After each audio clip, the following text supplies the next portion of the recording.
KPK merilis pelanggaran hukum yang dilakukan oleh Hasto Kristianto, yakni diantaranya adalah meminta Harun Masiku untuk menyelup HP atau ponselnya agar tidak bisa diakses oleh KPK atau penegak hukum. Kemudian Hasto juga meminta agar Harun Masiku melarikan diri, dan inilah pernyataan KPK. Selain perbuatan tersebut di atas, Saudara HK diketahui dan diduga melakukan perbuatan tindak pidana lain sebagai berikut. Bahwa pada tanggal 8 Januari 2020 pada saat proses tangkap tangan oleh KPK, Saudara HK memerintahkan salah satu pegawainya di Jalan Sultan Syahrir yang biasa digunakan sebagai kantor untuk menelpon kepada HM dan memerintahkan supaya merendam HP dalam air dan segera melarikan diri. Bahwa pada tanggal 6 Juni 2024, sebelum Saudara HK diperiksa sebagai saksi oleh KPK, Saudara HK memerintahkan kepada salah satu pegawainya untuk menenggelamkan HP yang dalam penguasaan pegawai tersebut agar tidak ditemukan oleh KPK. Saudara HK mengumpulkan beberapa saksi terkait dengan perkara HM dan mengarahkan, memberikan doktrin, memberikan penekanan agar saksi tidak memberikan keterangan yang sebenarnya, tidak melebar, dan tidak memberikan keterangan yang memojokkan kepada yang bersangkutan. Detik-detik hilangnya Harun Masiku oleh petinggi partai. Saat itu Harun Masiku sudah dalam pantauan penyidik KPK. Tetapi ternyata penangkapan Wahyu Setiawan di Bandara Soekarno-Hatta itu bocor. Dan ada salah satu pimpinan KPK yang mengadakan press conference. Akhirnya Harun Masiku kemudian dihubungi oleh salah satu orang partai politik untuk mencelupkan HP-nya biar tidak terdeteksi. Kemudian akhirnya tetap terpantau dengan seseorang menuju ke PT IKA bersama dengan salah satu petinggi partai politik. Disitulah terjadi drama. Waduh, biar apa HP direndam?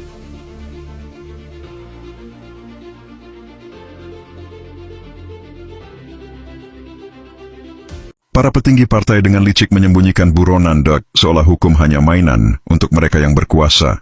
KPK siap menangkap orang yang diduga merintangi penyidikan dan menyembunyikan Harun Masiku. Penangkapan itu harus disertai bukti-bukti yang kuat lewat petunjuk serta keterangan para saksi. Kepala bagian pemberitaan KPK itu belum mau membeberkan identitas pihak yang menyembunyikan Masiku. Ia hanya bersedia memastikan orang tersebut memang sengaja merahasiakan keberadaan tersangka kasus. Wah, Sekjen PDIP Hasto Kristianto yang merupakan Sekjen PDIP jadi tersangka kasus Harun Masiku yang masih buron KPK hingga sekarang. Dalam surat pemberitahuan dimulainya penyidikan KPK, Hasto disebut sebagai tersangka pada kasus suap yang sama dengan buron Harun Masiku. Suap itu diduga diberikan agar Wahyu mengupayakan Harun Masiku menjadi anggota DPR lewat proses pergantian antar waktu atau PAW. Selain Harun dan Wahyu, KPK menetapkan orang kepercayaan Wahyu, Agustiano Tio, dan seorang swasta bernama Saiful sebagai tersangka. Pada 2024, KPK kembali berupaya mencari Harun Masiku. KPK juga pernah memeriksa Hasto sebagai saksi terkait Harun Masiku pada Juni lalu. Izin melaporkan Bu Mega. Siap. Kapan Bu Mega ke KPK, Bu? Pak Hasto kata saya dengan tersangka. Kalau Hasto itu ditangkap, saya datang. Ya, saya nggak bohong. Kenapa?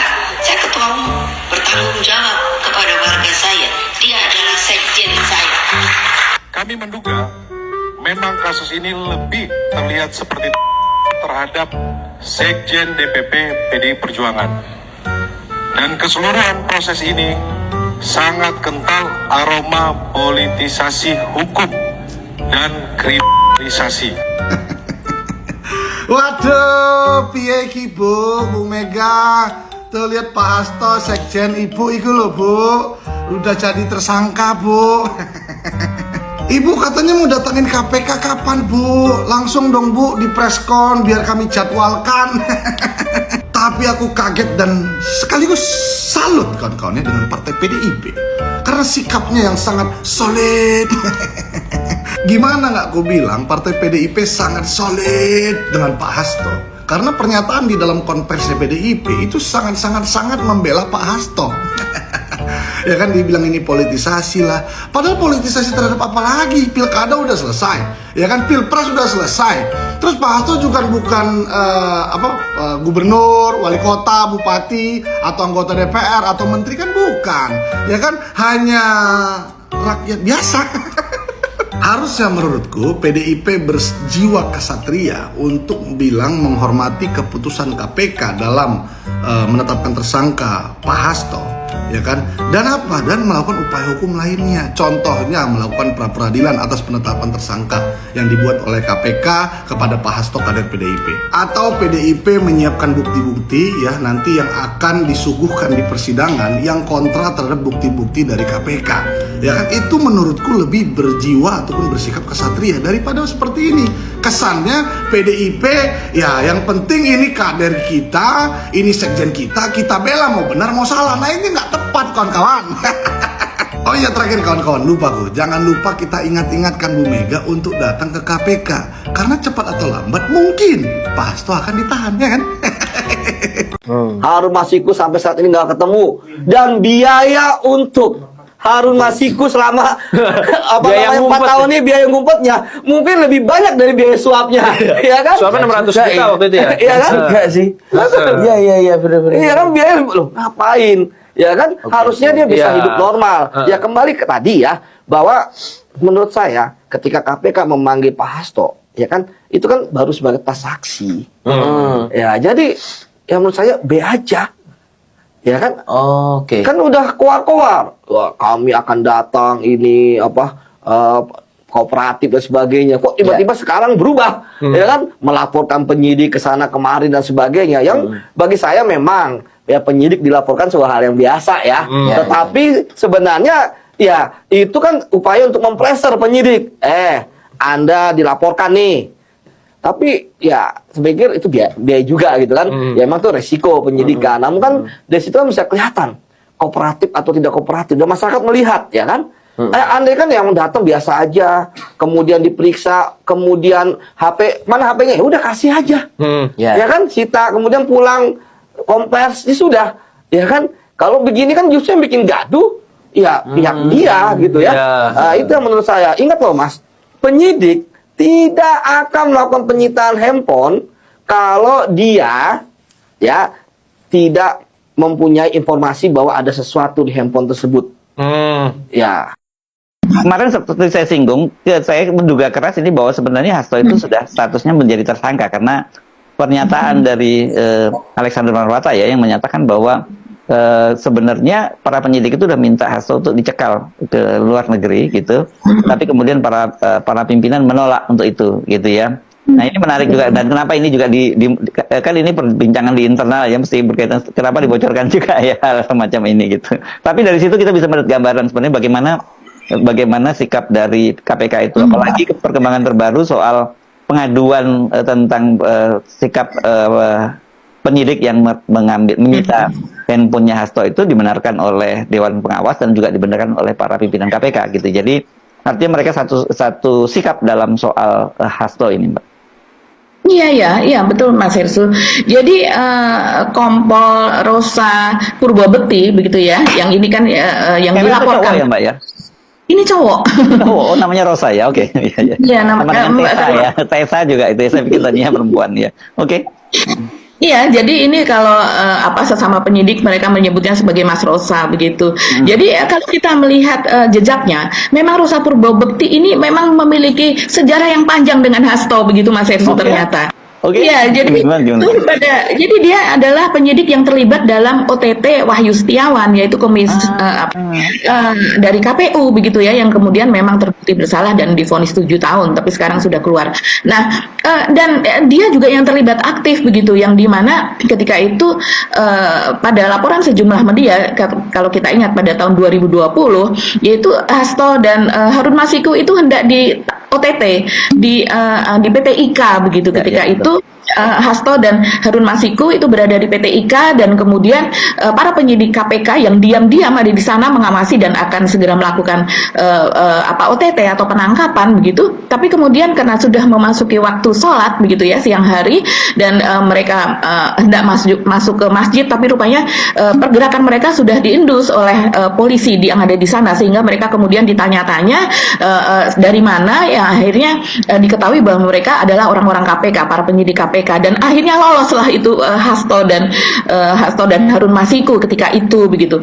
Dan yang keduanya adalah ketika para penyidik KPK ini hendak menggeledah peristiwanya di bulan Januari 2020 juga hendak menggeledah kantor DPP PDIP begitu Mas Hersu, yang ketika itu hari itu memang sudah dijadwalkan karena dari PDIP itu Hasto mengatakan akan memberikan keterangan pers gitu di DPP PDIP, tapi ketika para penyidik KPK ini hendak masuk itu dihalang-halangi oleh para petugas keamanan, dan kemudian ternyata ditunggu seharian Hasto juga tidak datang ke sana. Jadi rupanya sudah diberitahu mungkin ya bahwa ada orang-orang KPK di sana. Tapi kemudian sore harinya, yang ini kita ingat betul, ketika itu banyak meme begitu ya yang mengatakan Hasto Hasto mencret begitu kan, yang jadi itu rupanya dia kemudian sore harinya malah tampil segar bugar, itu ada di acara di Kemayoran, dan dia mengatakan kenapa tadi siang gitu tidak jadi di DPP PDIP dan digantikan oleh Jarod Saiful Hidayat, karena rupanya hari itu rumah saya kebanjiran. Dia mengatakan demikian, bahkan dua mobil saya itu kena banjir begitu, dan kemudian dia juga tidak enak mencret-mencret buang air begitu ya, dan berkat jamu kupu-kupu kalau tidak salah ya dia mengatakan gitu, berkat herbal itu kemudian dia sudah merasa menjadi lebih baik, sehingga ketika itu Tempo memberikan judul lucu juga, Hasto dan jamu kupu-kupu itu, saya lupa nama jamunya begitu. Nanti kita cari lagi linknya ya, apa sebetulnya judulnya dan sebagainya. Dan itu ada nama Rosa begitu ya, yang menjadi bagian dari penyidik itu. Dan bahkan kemudian beberapa hari kemudian Rosa ini dikembalikan ke kepolisian, ke Polri begitu, karena dia memang dari unsur Polri Mas Hersu. Dan sempat Rosa ini menolak begitu, dan ada juga nama nama Yudi Purnomo yang ketika itu menjadi ketua wadah pegawai KPK kalau tidak salah, yang ikut membela Rosa begitu. Dan sekarang pun di luar juga Yudi Purnomo ini kan juga membela apa yang dilakukan oleh KPK begitu, bahwa itu sudah apa yang dilakukan oleh Rosa sudah melalui prosedur.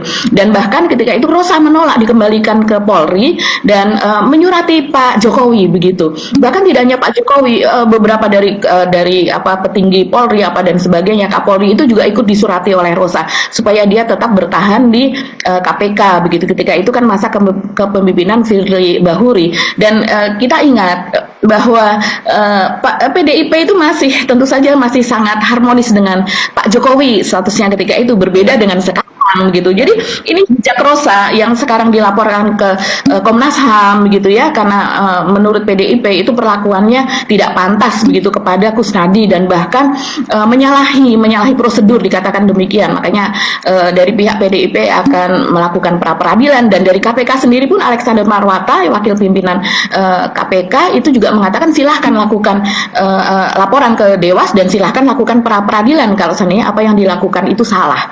Jadi ini makin mengeras nih Mas Hersu, karena ini pihak Kusnadi sendiri yang sekarang ini juga pengacaranya sama dengan Hasto begitu ya, akan melaporkan kepada kepolisian begitu besok. Jadi sepertinya ini akan masuk ke ranah hukum, karena dikatakan bahwa ini sudah masuk ke dalam unsur pidana begitu. Dan kemudian kita baru tahu ternyata Kusnadi ini memang tidak hanya diminta bukunya, yang dikatakan buku yang disita itu adalah buku Hasto, dan isinya adalah agenda PDIP dan kemudian juga strategi pemenangan dalam pilkada. Ya kita percaya saja, karena memang Hasto statusnya kan sekretaris jenderal dari PDIP, ya wajar dia memiliki buku itu, dan kemudian dilaporkan kepada Ketua Umum Megawati bahwa buku yang penting tersebut itu disita oleh KPK. Nah itu juga menjadi persoalan penting begitu Mas Hersu saat ini, yang dimana PDIP tidak terima dengan apa yang dilakukan. Yes, ini menarik perkembangannya, dan tentu saja